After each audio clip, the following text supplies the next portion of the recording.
promise that will be lively. Here I am. Good evening. My name is Ira Cooperman, and I'm very happy to welcome you this evening to Chautauqua People. And we have as our special guest this evening Robert Hopper, better known as Bob Hopper. On one hand, Bob is a happily married man with a wonderful wife, Carol, son and daughter, and an amazing granddaughter.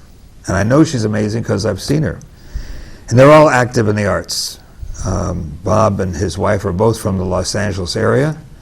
Bob went to University of Southern California and New York University. On the other hand, what's not so normal about Bob is that he spent 32 years in the Foreign Service, stationed in Monterrey, Mexico, London, and Rome. Boy, London and Rome must have been really tough spots, Bob, right? They were hard. Really hard, right. But he's also visited Saigon, now known as Ho Chi Minh City in Vietnam, with congressmen. And he ended his career, that was hard too, right? And he ended his career as Director of Political Training for the State Department. He's had some really interesting assignments. What have been some of the more interesting assignments that you've had when you've been especially overseas? It's the most interesting, most wonderful thing. If you can imagine, I want to thank all of the people here for being taxpayers who paid my salary. And I must say, to be able to live for 4 years in London, working on important issues at an important time, and feeling that you're doing something good and you're enjoying it. So thank you, Chautauqua County taxpayers. You sound like a politician. Were you a politician also when you were in the State Department? When I grew up in Los Angeles, I wanted to be the senator from California, which I discovered was impossible for a variety of reasons. I wanted to be in advertising, or I wanted to be a TV writer. And then I got inspired to be a diplomat. What inspired you to go into the diplomatic service? One of the things I've discovered at Chautauqua is that everybody who's happy with their life has some teacher or some minister or some rabbi who at just the right moment took an interest in them. Right. And I had 2 times this happen.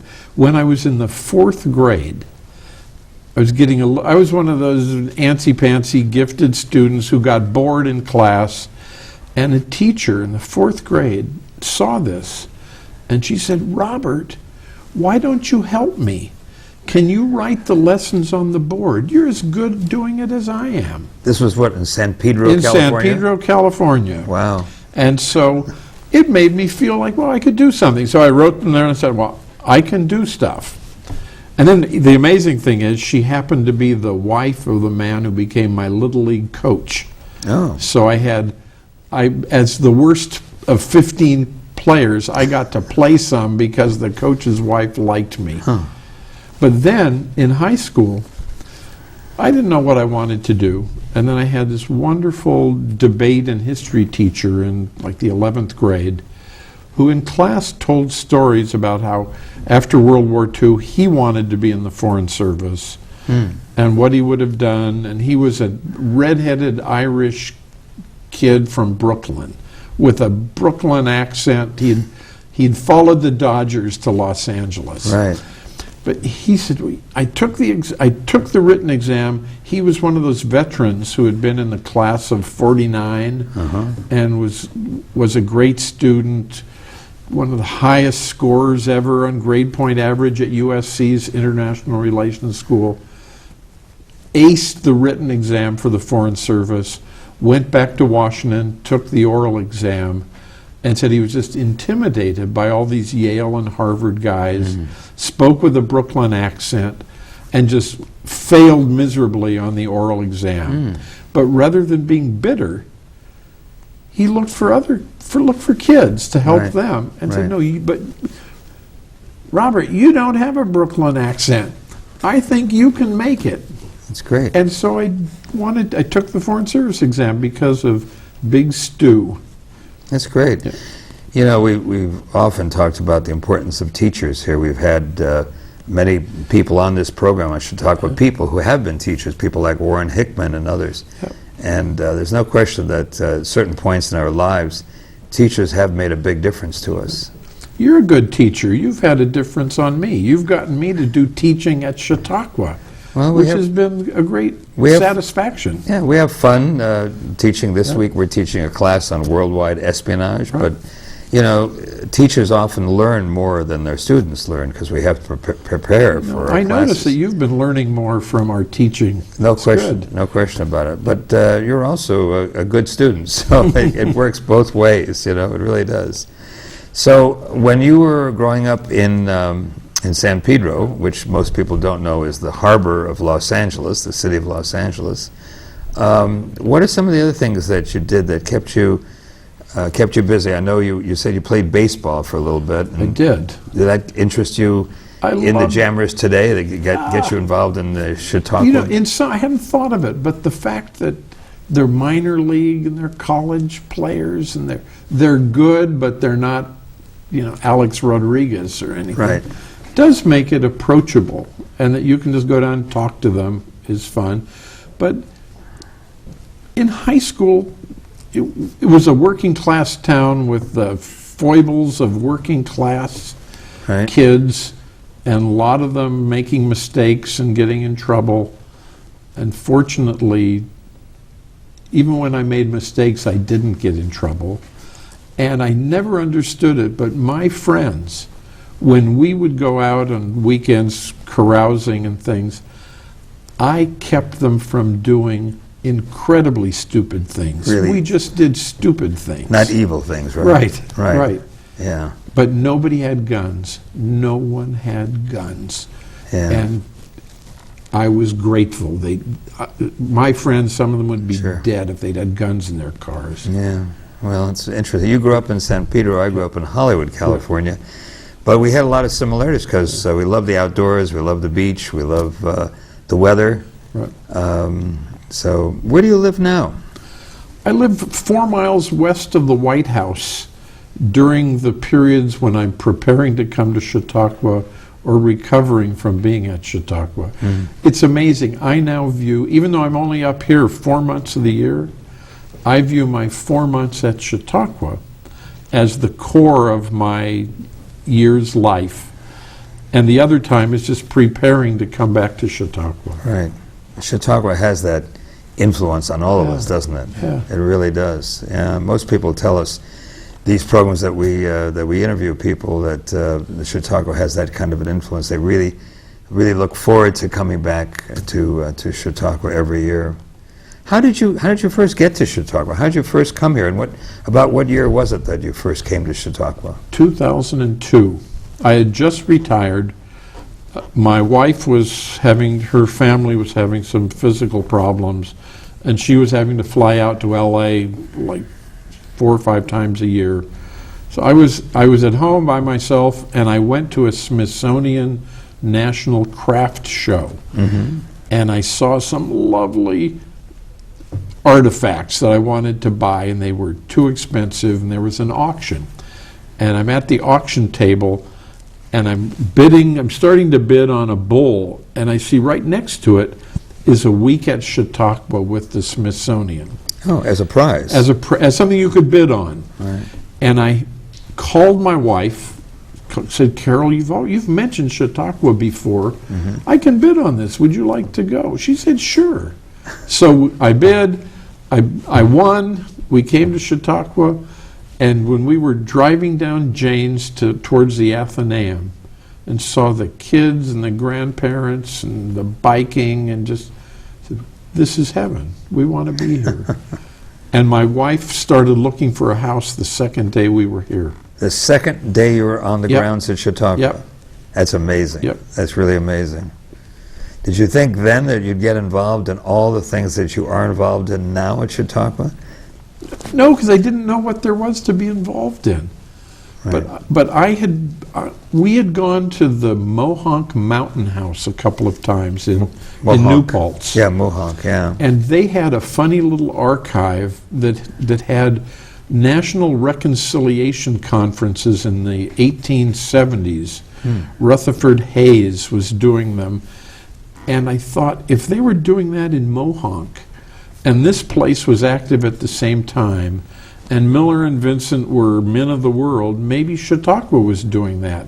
So I went to the archives, started fishing around, and didn't find much about international diplomacy, but found great things about photography. And so I got interested in helping John Schmitz sort out. He was just moving things from the Smith basement to his new building. To the new Chautauqua Archives building, right.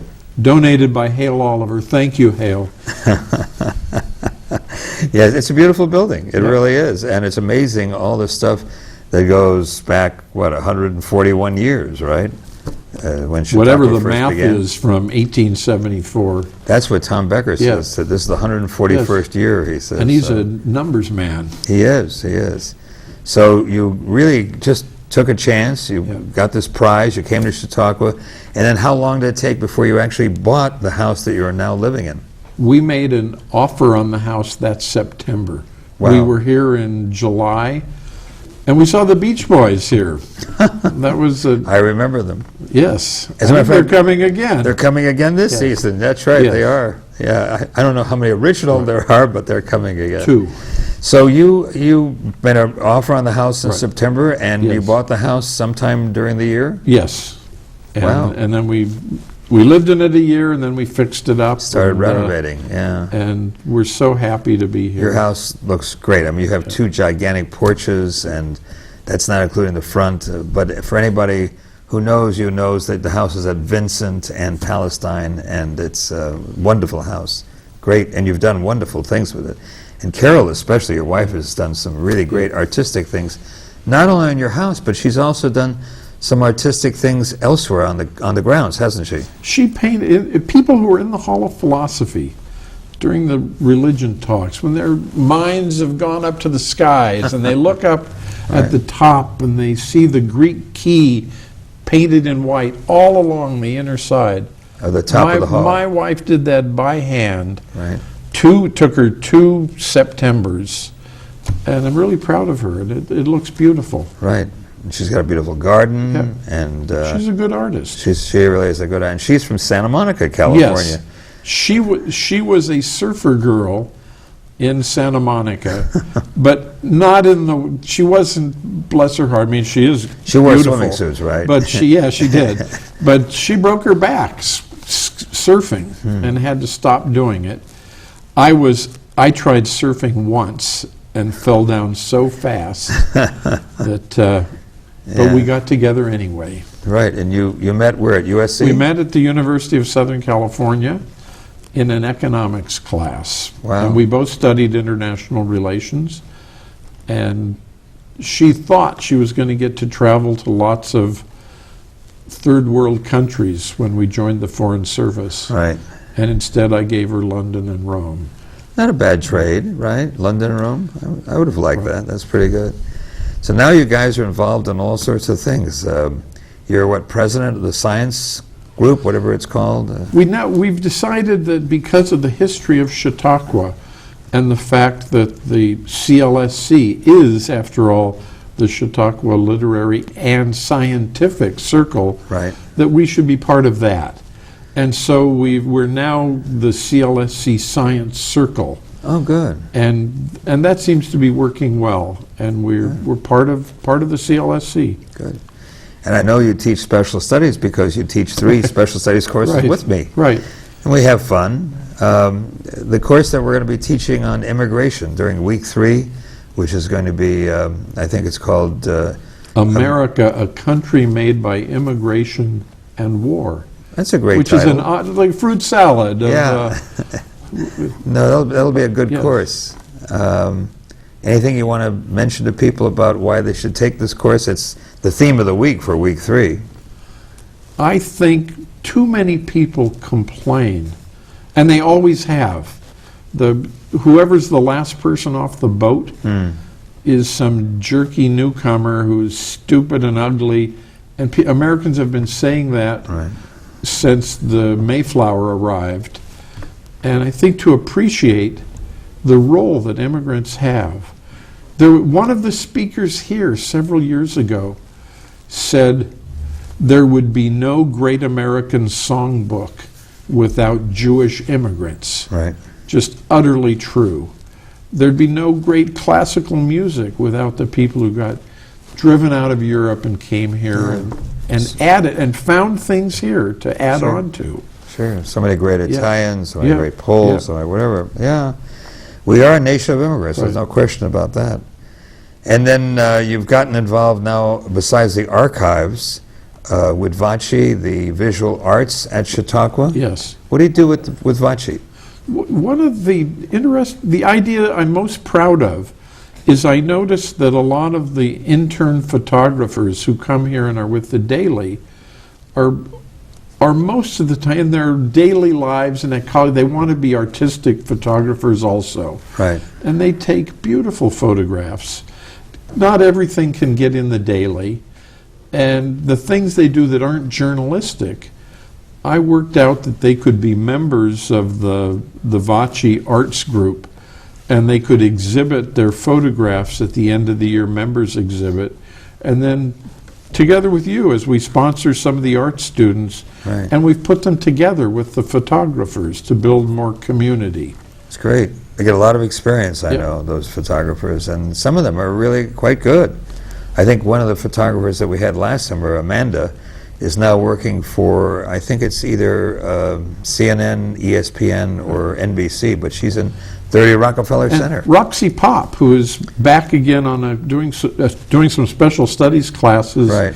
and a contract, she's going to be doing blogs for one of the big information companies, and she's Wow. doing a project for AARP. So if you run across Roxy Pop with her cameras, talk to her. She's Yeah, lovely. That's cool. That's really good.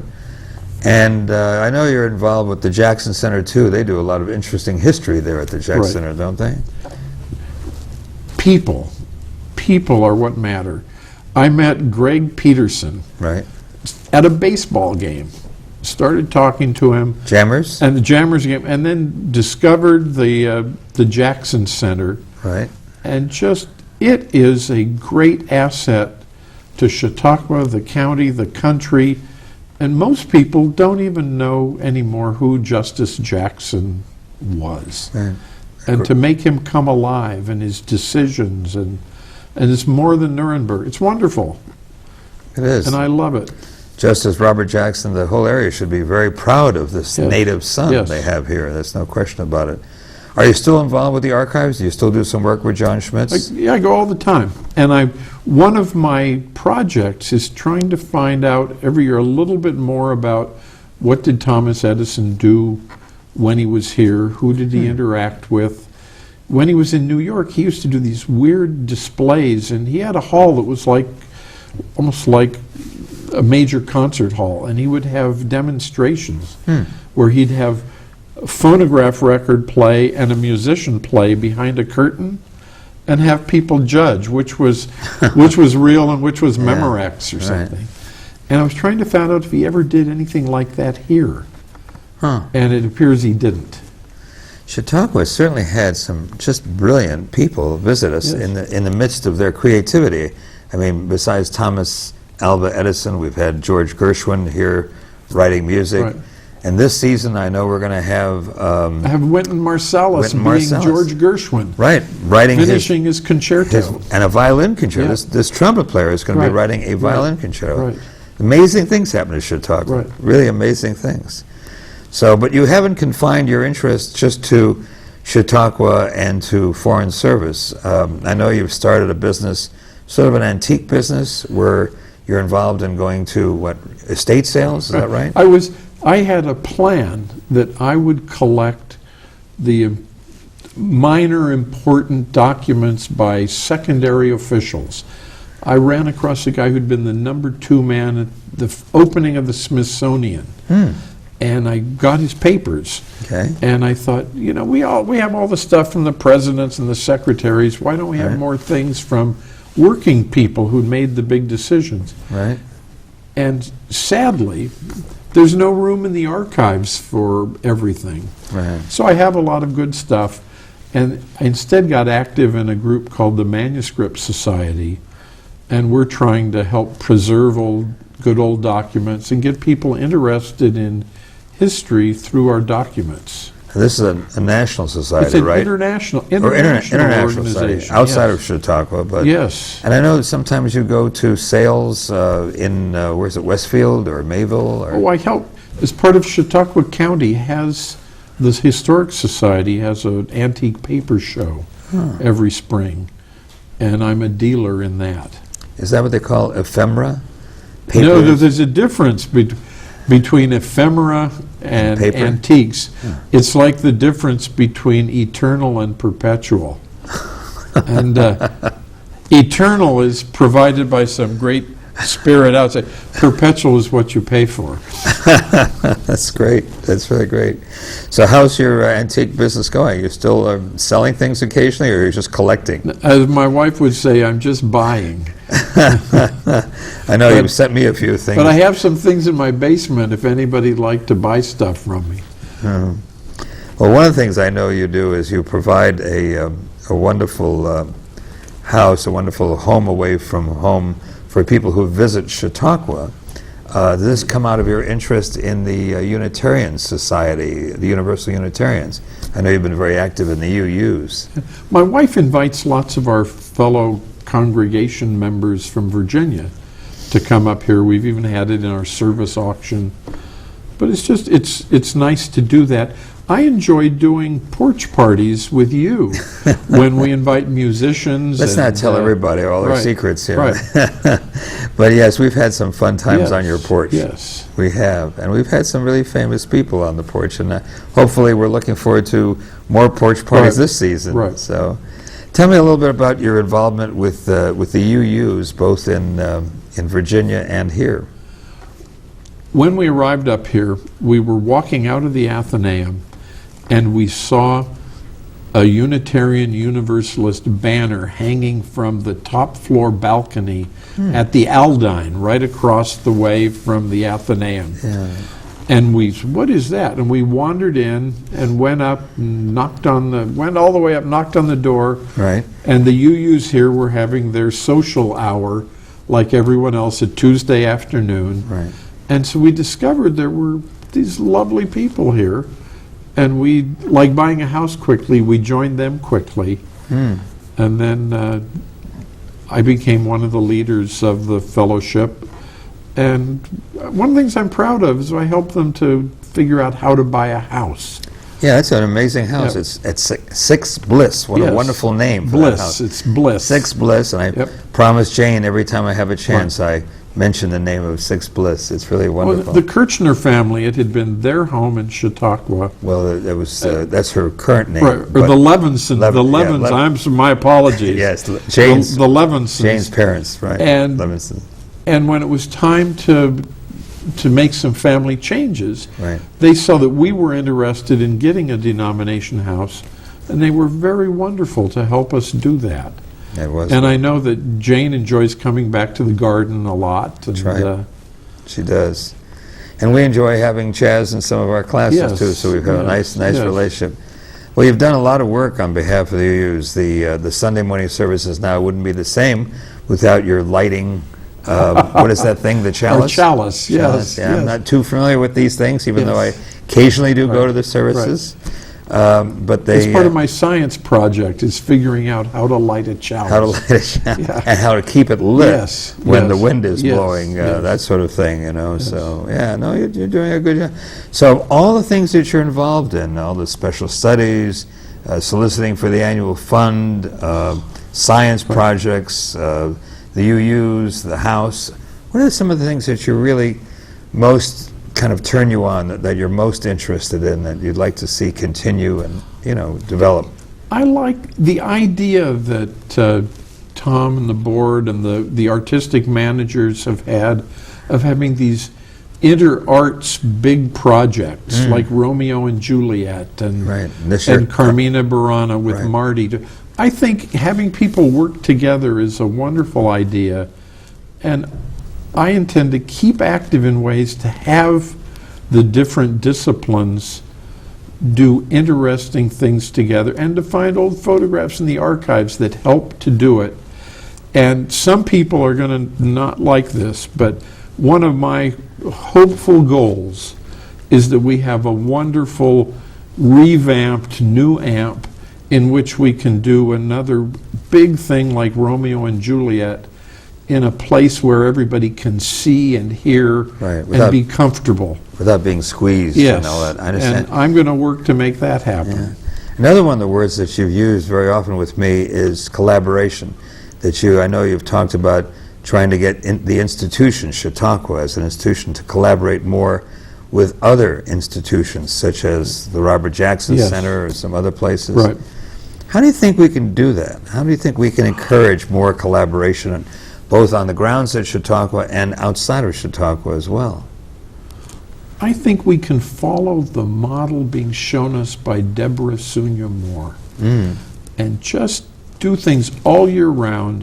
One of our problems is that when we're at our most exciting is when the schools aren't in business. They're on vacation, right? Or they're all working here scooping ice cream, but they don't have time to be involved with what we do. Right. So we need to figure out a way to do that. I think we need to be courageous enough to let people go off the grounds for a couple of hours. Maybe cooperate with Wegmans and have a shuttle bus that actually has a scheduled time to go down and shop. Go to the Lucy House, go to the Jackson Center, go to Fenton. Do things in a way. Don't worry. If people go away for a couple of hours, it's fine. They'll come back. Right. We have lots of attractions in the area, and maybe by collaborating, maybe we can get more people to come to Chautauqua if we go to their places as well, something like that. Yes. So what's next? You've done a lot of preservation things, historical things, been involved in travel, you've been involved in government affairs, and certainly a lot of things here at Chautauqua, but have you thought about something maybe you haven't done or what you'd like to do next? Yes, I've been inspired again by people at Chautauqua who have discovered ways to do family trips. And so we spent some hours at the holidays with our kids and the granddaughter trying to figure out how can we all go someplace together. How do we find the right time, the right interests?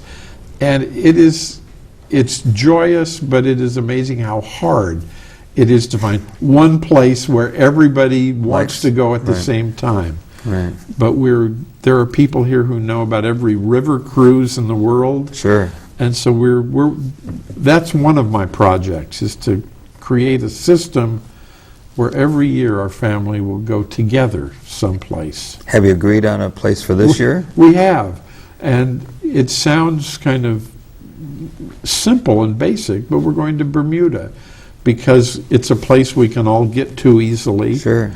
And we'll see how it goes. You'll have a wonderful time. Yep. I'm sure Chautauqua is great. Now, your wife, your son, your daughter all agree on this, and your granddaughter too? Yes. Wow. Yes. That is something. Well, that's one of the wonderful things about Chautauqua, is that this intergenerational business that we have, our children, our grandchildren all can get together with us too. And I know your daughter had been with the music program here years ago. I want to get my granddaughter into the arts program here. It would be natural for her. Yeah. It's natural. We just have a few seconds, but I just want you to know, Bob, this has been great talking to you. I have learned a lot from you, even in our discussion just today. And I hope more people will take our special studies classes, and more people will look for us on the grounds, and maybe stop by when they pass by Vincent and Palestine, just stop by and say hello, right? Yes. And I hope maybe someday I can interview you. That would be great. Well, thanks for coming today. It's really been a treat. I really do appreciate it.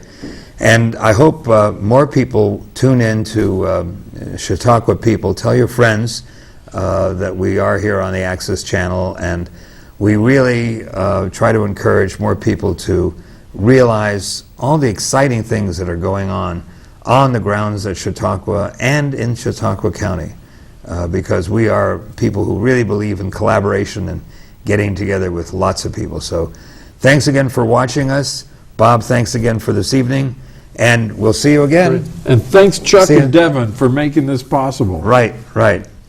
Bye-bye, everybody. Yep.